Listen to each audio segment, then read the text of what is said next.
বিসমিল্লাহির রহমানির রহিম। সদ্য নবম শ্রেণীর মানবিক বিভাগের শিক্ষার্থীরা, তোমরা আমার হোয়াইট বোর্ড দেখে ইতিমধ্যে বুঝে গিয়েছো আমরা আজকে যে টপিকটা নিয়ে আলোচনা করব তোমাদের বিএমআই নির্ণয়। বিজ্ঞান বইয়ের মূলত হচ্ছে তোমরা যদি এই অধ্যায়ে যে থাকো তো অবশ্যই কিন্তু তোমাদের বিএমআই নির্ণয় করতে হবে। তো আজকে আমরা এই টপিকটা নিয়ে কথা বলবো। ওকে, তো দেখতে পাচ্ছ আমি একটা প্রশ্ন এখানে তুলে নিয়েছি। মিশারির ওজন ৬২ কেজি এবং তার উচ্চতা ৬ ফুট ৭ ইঞ্চি হলে মিশারির বিএমআই কত? অর্থাৎ আমাদের অবশ্যই অঙ্কে কেজিতে ওজনটা দেওয়া থাকবে কেজিতে এবং উচ্চতাটা মিটারে, সেন্টিমিটারে অথবা ফুট এবং ইঞ্চিতে দেওয়া থাকতে পারে। ওকে, তো এটা প্রশ্নটা মডিফাই করে কিন্তু আমাদের বিএমআইটা নির্ণয় করতে হবে। ওকে, অ্যাট ফার্স্ট তোমাদের যেটা মনে রাখতে হবে সেটা হলো যে বিএমআই একটা সূত্র আছে, বডি মাস ইন্ডেক্স যেভাবে নির্ণয় করতে হয়। এর সূত্রটা হলো দেহের ওজন কেজি এককে থাকতে হবে অবশ্যই, এবং দেহের উচ্চতা স্কোয়ার করতে হবে, অর্থাৎ উচ্চতা স্কোয়ার বা মিটার স্কোয়ার, মিটারে নিয়ে আসতে হবে উচ্চতাটাকে। ওকে, তাহলে এই সূত্রটা প্রয়োগ করে কিন্তু আমাদের বিএমআইটা বের করতে হবে। তো আসো আমরা কিভাবে এটা সলভ করতে পারি। এখানে অর্থাৎ অঙ্কেতে কি কি দেওয়া আছে এই তথ্যগুলো আমরা প্রথমত সংগ্রহ করব। ওকে, তো যেহেতু ওজন দেওয়া আছে তা আমরা সরাসরি লিখব দেহের ওজন। ঠিক আছে, তো আমরা এখানে লিখে নিব দেহের ওজন। যেহেতু আমরা মিশারির বিএমআই বের করব, অবশ্যই আমাদের দেহের ওজনটা আলোচনা করতে হবে। ওকে, দেহের ওজন দেওয়া আছে ৬২ কেজি। তো ৬২ কেজি এককে কিন্তু সরাসরি দেওয়াই আছে ৬২ কেজি। ওকে, এবার কাজ হচ্ছে উচ্চতাটাকে আমাকে অবশ্যই কিন্তু মিটার এককে নিয়ে এসে তারপরে স্কয়ার করতে হবে, তাছাড়া হবে না। তো দেখতে পাচ্ছি অঙ্কে কিন্তু আমাদের উচ্চতাটা দেওয়া আছে ফুট আর ইঞ্চিতে, এটা রূপান্তর করে আমাকে মিটারে নিয়ে আসতে হবে। ওকে, তো আমি এখানে লিখবো উচ্চতা। উচ্চতা আমি কিন্তু মিটার এককে না নিয়ে আসলে কাজ করতে পারবো না, অবশ্যই উচ্চতাটাকে কনভার্ট করে মিটারে নিয়ে আসতে হবে। আর অঙ্কে যদি মিটারে দেওয়াই থাকতো তাহলে কিন্তু আর মিটারে নিয়ে আসতে হতো না, জাস্ট আমি স্কয়ার করে দিতাম। ঠিক আছে, তো কত ছিল দেখো, ৬ ফুট ৭ ইঞ্চি। এটাকে যদি আমি রূপান্তর করে মিটারে নিয়ে আসতে চাই তাহলে কি করতে হবে, একটা নিয়ম আছে যে এই যে দেখতে পাচ্ছ তোমরা এই ফুটটাকে আমাকে অ্যাট ফার্স্ট কিসে নিয়ে আসতে হবে, ইঞ্চিতে।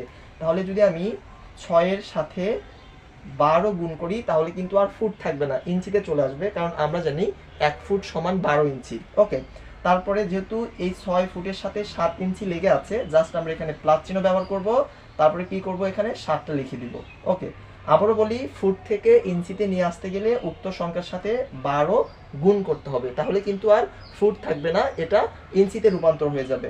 ওকে, তারপর যেহেতু দেখো এই ৭ ইঞ্চিটা ৬ ফুটের সাথে লেগে আছে, এই জন্য আমি এখানে প্লাস চিহ্ন ব্যবহার করেছি। ওকে, তাহলে যদি আমি ৬-এর সাথে ১২ গুণ করি তাহলে আমার হবে, ঠিক আছে, ৭৯ ইঞ্চিতে চলে আসছে। এবার এই ইঞ্চি থেকে যদি তুমি মিটারে নিয়ে আসতে চাও তাহলে তুমি দুইভাবে নিয়ে আসতে পারবা। আমি আবারও বলি, এই ইঞ্চি থেকে আমরা যদি মিটারে নিয়ে আসতে চাই দুইভাবে আনা যায়, একটা গুণ করে আর একটা হচ্ছে ভাগ করে। ওকে, তো তুমি যদি এই ইঞ্চিটাকে ৩৯.৩৭ দ্বারা হচ্ছে ভাগ করো তাহলে তোমার মিটারে চলে আসবে, এবং তুমি চাইলে এই ইঞ্চিটাকে ০.০২৫৪ দিয়ে যদি গুণ করো তবুও কিন্তু তোমার কিসে আসবে, মিটারে চলে আসবে। ওকে, তো আমরা করি, আমরা করব ৭-৯ গুণ করি। ওকে, গুণটা আমাদের কাছে সহজ মনে হবে, ৭৯ গুণন ০.০২৫৪। ওকে, গুণ করব, এখন কিন্তু আর আমার ইঞ্চি থাকবে না, আমার কিন্তু এটা মিটার হয়ে যাবে। ওকে, গুণ করলে অর্থাৎ এই ৭-৯ ইন্টু 0.0254 মিটার,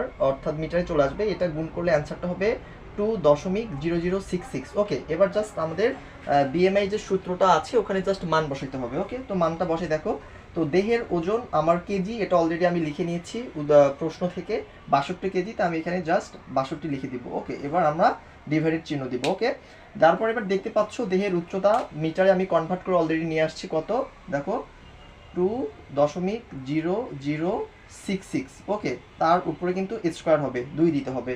এখন এটা তোমাকে ক্যালকুলেটর ব্যবহার করে সমাধান করতে হবে। দেখো, অ্যাট ফার্স্ট তুমি 2.0066 লিখবা, আবার 2.0066 লিখে গুণ করবা। ওকে, অর্থাৎ এটা দুইটা গুণ করবা, তারপরে ৬২কে এই উত্তর গুণফল দ্বারা তোমার ভাগ করলেই কিন্তু অ্যান্সারটা চলে আসবে যে বিএমআই কত। আমি এটা, আমার কাছে ক্যালকুলেটর নাই এই জন্য আমি সলভ করলাম না, তোমরা করে নিবা। করে নেওয়ার পরে জাস্ট এখানে এককটা হবে কেজি মিটার পার স্কোয়ার। ওকে, তো মিটার পার স্কোয়ার এটাই মূলত হচ্ছে তোমার বিএমআই নির্ণয়। তোমরা যারা যারা নবম শ্রেণীতে পড়াশোনা করছো, তো এভাবেই মূলত হচ্ছে বিএমআই বের করতে হয়। আর তোমরা আমাকে অনুসরণ করো, অবশ্যই আমি পরবর্তীতে তোমাদের আদর্শ বিএমআই মানে কত হবে, তারপরে সৃজনশীল যেগুলো আছে এগুলো আমি সলভ করে দেওয়ার ট্রাই করবো। ওকে, তো আজকে এই পর্যন্ত। সবাই ভালো থাকবে, সুস্থ থাকবে। ধন্যবাদ সকলকে।